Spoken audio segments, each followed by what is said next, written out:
Hi friends. So, Drag Race has decided to take full advantage of this pandemic and give us 3 shows almost all at the same time. That's right. All Stars 5 has been announced, as has its cast. What we're going to be doing today is assessing the cast while also ranking it based on their success in their original seasons. I implore you not to post spoilers in the comments because some of us want to actually enjoy the season once we find the time to watch it. All the way back in my Why All Stars 3 Did Not Work video, I kind of categorized queens into a couple of different categories that I deemed to be worthy of being cast on an All-Star season. And those categories are: first, queens that almost won; second, miscongenialities, fan favorites, or quote-unquote robbed queens that did not make it into the finale of their season, but fans say that they should have. The final category is queens that need a redemption of their character, of their drag, or just themselves through either the fans or themselves. There's also always a wildcard queen, either from an earlier season or from the most recent season, that maybe does not fit any of the 3 categories, but is still acceptable to be here because she is, again, a wildcard queen. Queens that, in my opinion, should not be cast on All Stars are queens that already got a second chance, excluding All Stars 1 queens, because they were all royally screwed over. So, while ranking the queens from worst to best pre-season, I will tell you my thoughts on which category she fits, if any. Starting with the lowest placing queen here, Ferrah. India on season 3 was eliminated in the 4th competitive episode, earning a PP score, or a points per episode score if you're new, of 1.75. She is the only queen this season whose original season PP score is below 2, but she is still in the low tier. India, I believe, fits one category, the 3rd category, so redemption, mostly because she's either remembered for Mimi and first lifting her up, or her $1 million worth breastplate, or I don't know, some price like that, I don't know. She isn't really somebody you would expect to see back, but I'm glad that she got another chance to prove herself. In the 9th spot, we have Mariah with a PP score of 2.4. Now, I don't think Mariah fits any of these 3 or 4 categories. She did not almost win. She is a favorite, but on season 3 with so many great queens, she's sometimes forgotten. Her not knowing the words in the lip sync she went home was not so catastrophic like Valentina's that she would need a redemption, and she isn't really a wild card because there are 3 season 3 queens here. In my mind, she isn't really an all-star season material, nor do I think that she's gonna do great,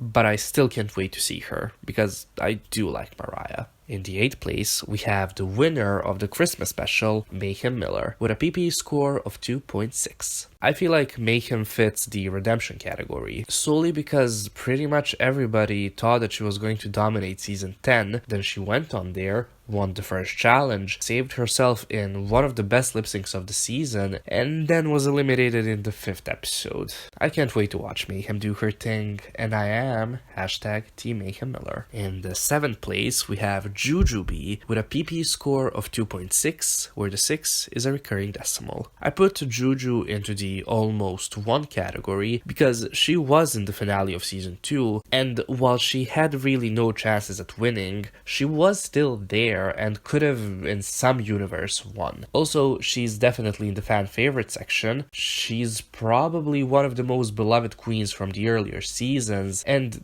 if you don't mind me saying, she got better with age. Also, she was on All Stars once, so redemption too, a triple threat. We'll love to see it. #Team Jujubee. In the 6th place, it's Derrick bitch. Her PP score is 2.75. Derrick is hands down in the redemption category. She had a bad showing on season 8, both with her personality and her drag, and she'll tell you that herself. I've grown to be more of a fan of Derrick's, especially with the Wait What YouTube show, because I just really like queens that don't take themselves too seriously. Would I say that I'm Team Derrick?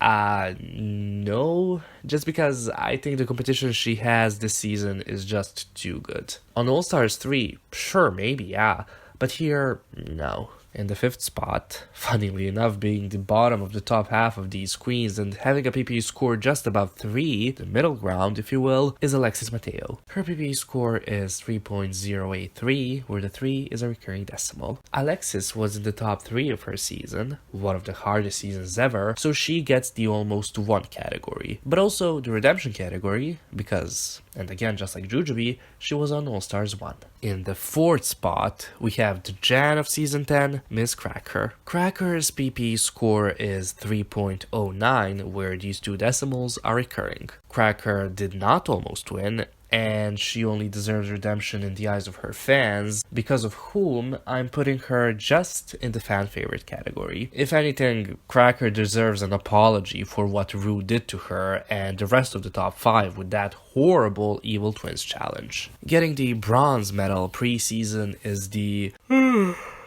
of the season for me, Blair St. Clair. Blair's PP score is 3.16, where the 6 is a recurring decimal. Blair, just like Cracker, is in the fan favorites category. The silver medal goes to, just like on her season, Shea Coulee. Now, Shea's score was royally screwed over with her losing the semifinals lip sync to Sasha and thus earning 0 points for that episode, going from a PP score of 3.81 where the 8 and 1 are recurring decimals, which would have been a winning score here, to a PP score of 3.5. But I don't think that the lip syncs for the crown should count. I'm really glad that you think that. So, once Sasha gets decrowned and Shea gets the crown for season 9, I will not count the lip sync for the crown as part of the competition. But until then, zip it. Hashtag Team Shea Coulee. And the first place in these pre-season rankings, as you can deduce based on who's left, is Ongina. Ongina, in just the 5 episodes that she was in on season 1, earned a PP score of 3.8.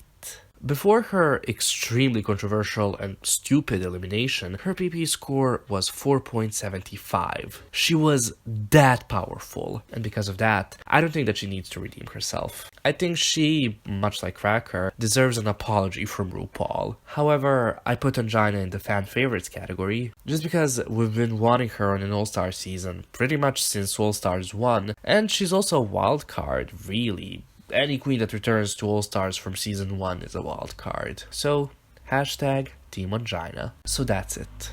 That's the video. Who are your faves? Do you even care about this season after the nonsense that was the double crowning last season? Have you worked out today? Have you done a little bit of art or anything creative to stimulate your mind? Have you drunk enough water? If you have not, I hope you do.